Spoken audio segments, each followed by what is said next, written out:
के बीच के बात बा, नायक नायिका के बीच के बात बा। लड़की अपना माई से कहत है, माई हमारे रऊ को बियाह पड़ गई, बियाह हो जाई, बड़ा तकलीफ है। एक बात सुन ले माई, रोए थे लड़की कहत है का कहलस,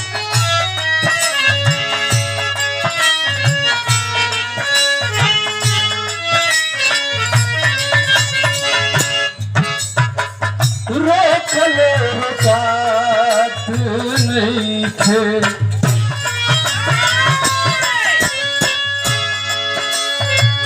रोक ले रुकात नहीं थे, आखिया से